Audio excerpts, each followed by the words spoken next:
Well, hi there. My name is Chris. Welcome to my channel.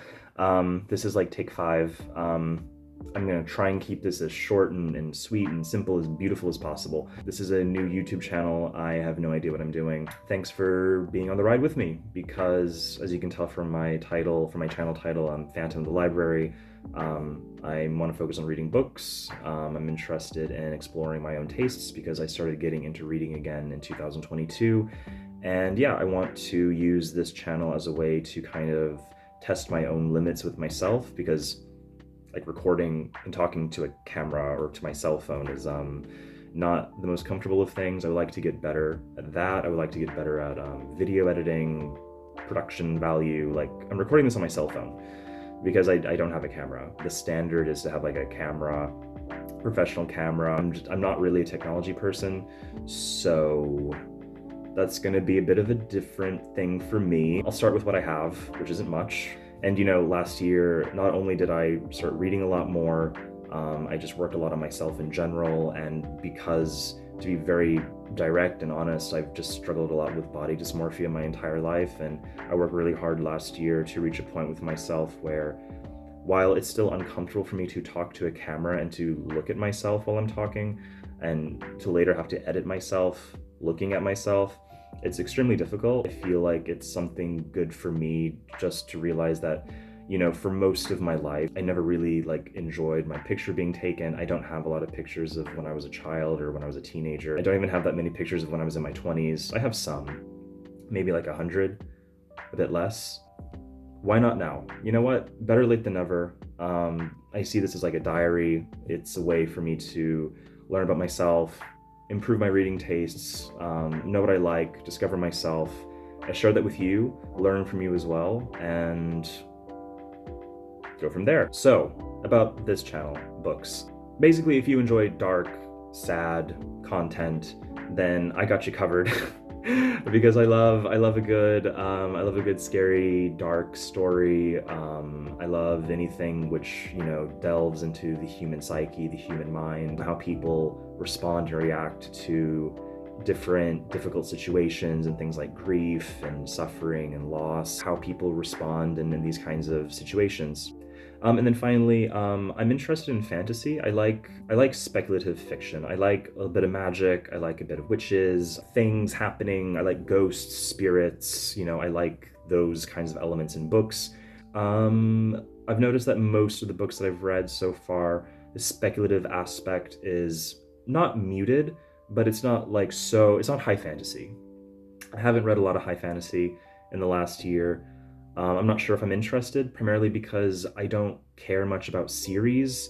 I prefer standalones, and I'm just not interested in reading series unless it's just something so fantastic. The only, let's say, high fantasy that I read last year, which is a series or is going to become a series, which I'm interested in, is Ravenfall by Kaylin Josephson, I think is her name. I love Ravenfall. That's a great middle grade book. Actually, to be honest, I don't know if I can even give any other generalizations about my tastes, about things that I like, or things that I know that I like anyway. But what I can say that I feel like I don't care much for, I don't care a lot about thrillers. I'm curious to read some thrillers, but I know that they're usually like middle of the road for so many people. I know that like the foundation of so many thrillers is that they have like plot twists and crazy things happening, and I'm okay with crazy things happening, but I just prefer to follow a story without expecting a plot twist to happen, because like if I can't enjoy a book without a plot twist happening in order to fully get something from it, then I just feel like the story's kind of wasted. Why am I even reading it if I feel like I need to have some crazy stuff happen at the end in order to enjoy it? I'm not really much into romance. At least I can like romance. I've read 4 romance books last year. My favorite one by far was The Charm Offensive by Alison Cochrane.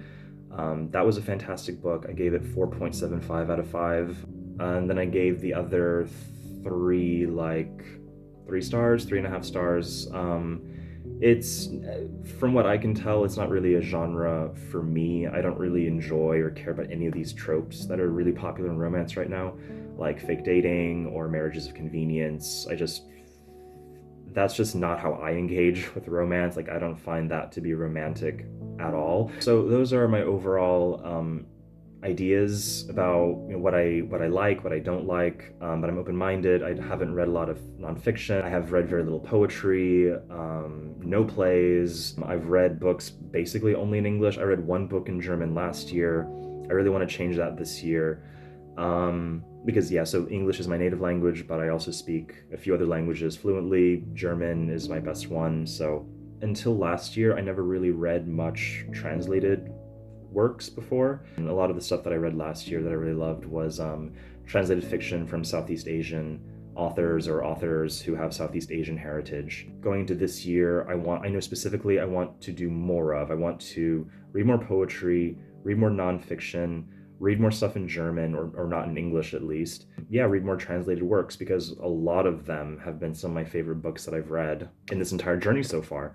Which leads me to the next and main thing that I have been most excited to do about having a Booktube channel. Now that I've got my introductions and I've more or less given you some idea about my reading tastes, finally I can do a reading vlog, I guess. And this month is Japan in January, or January in Japan, or Japanese January, whatever you call it. Right now I'm in the middle of my reading for Japan in January. The first one is Sweet Bean Paste by Durian Sukegawa. Love this book. And then yesterday I finished the Honjin Murders by Seishi Yokomizo. I read this yesterday, didn't love it, but I'll get into why in a second. So for this video, I will discuss both of these books in a bit more detail, and then yeah, that'll be my first video on Booktube. What do you know? So starting with Sweet Bean Paste. Okay, this book, guys, this book is so up my alley. This book is so everything. It is so hard to verbalize what makes this book so special, because it's actually not that difficult. It's actually really easy.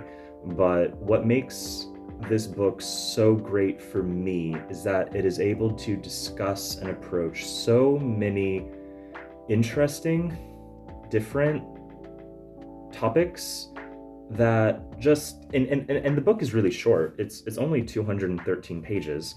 It starts as one thing and it just completely changes by the end, which is it develops naturally and beautifully. Basically, the premise of Sweet Bean Paste is there's a man who's a bit down on his luck.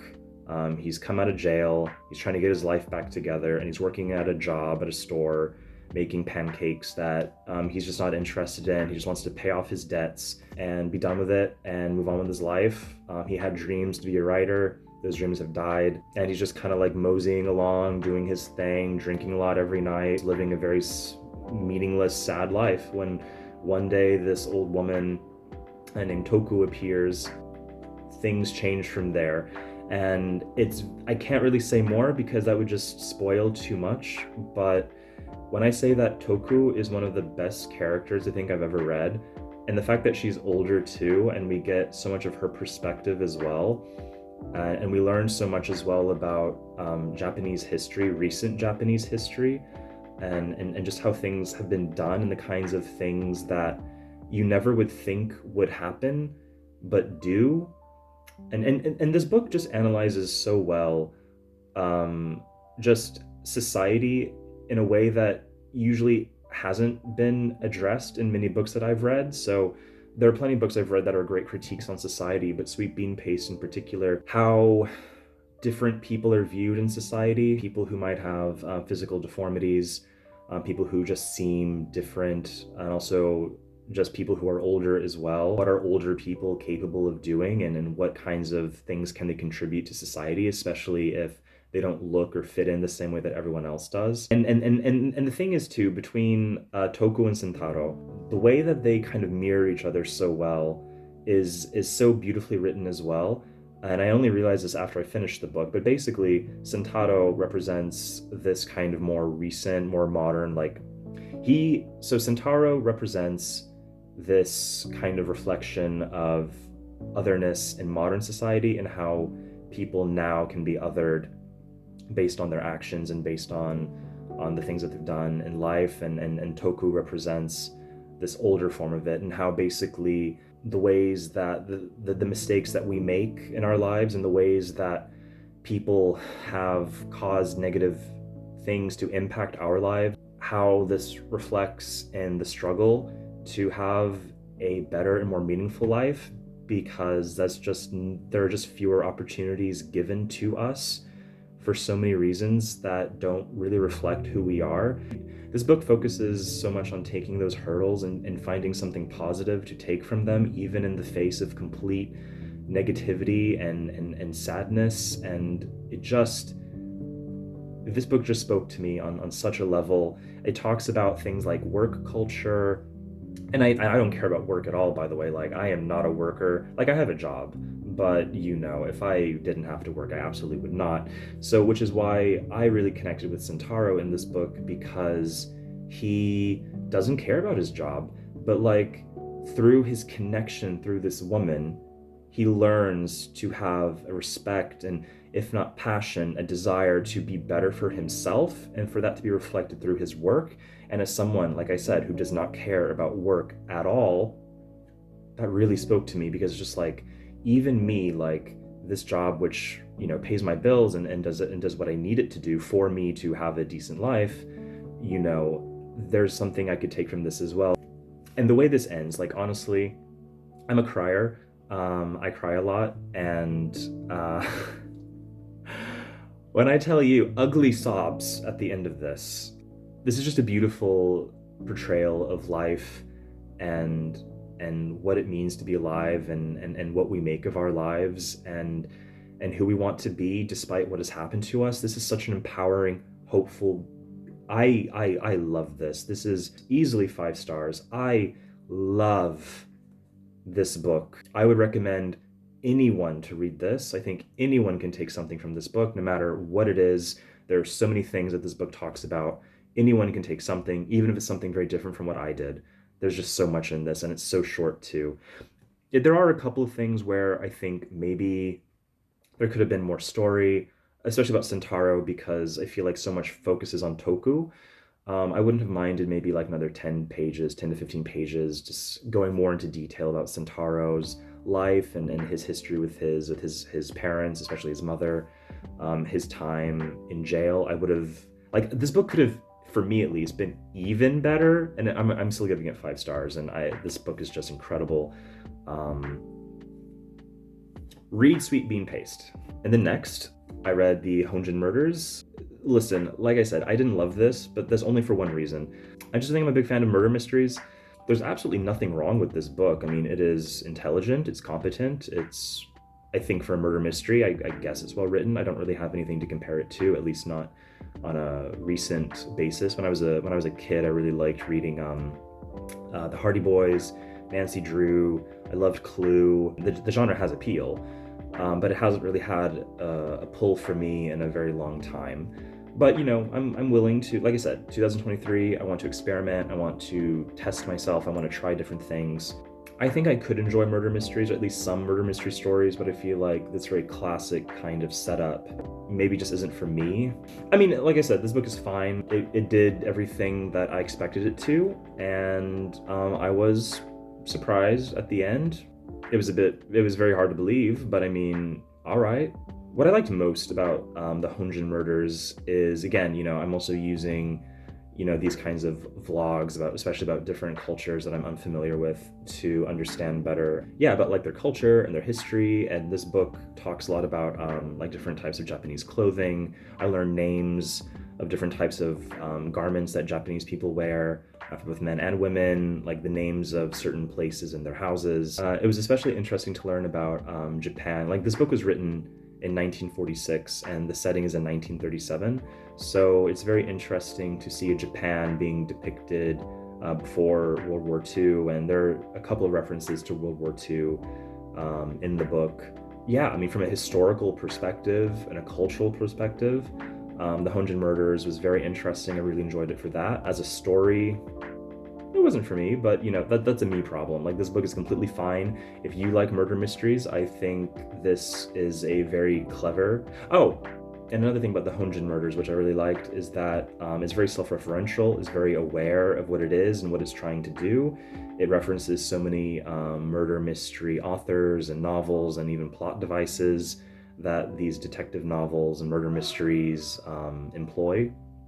And I thought that was really smart. It even references Agatha Christie a couple of times. If you're interested in, especially in classic murder mysteries, this is a really good place to start, I think, or at least, if not to start, but just a good one to read, especially if you're interested in reading something not written by an English speaker. So, in conclusion, I have read 2 books for Japan in January. I have 2 more coming. The next one is The Lonely Castle in the Mirror, and then after that I will read Strange Weather in Tokyo, and I'm waiting to receive a final book from Japan, or at least with a Japanese character, called I Love You So Mochi. I think that's a YA romance. I'm very excited to read all 3 of those. Yeah, that's basically it for me for now. If you actually watched this video, thanks, I really appreciate it. If you have any Japanese book recommendations, feel free. Happy to get more of them. Yeah, thanks a lot. It was a pleasure, and I'll catch you next time. Bye!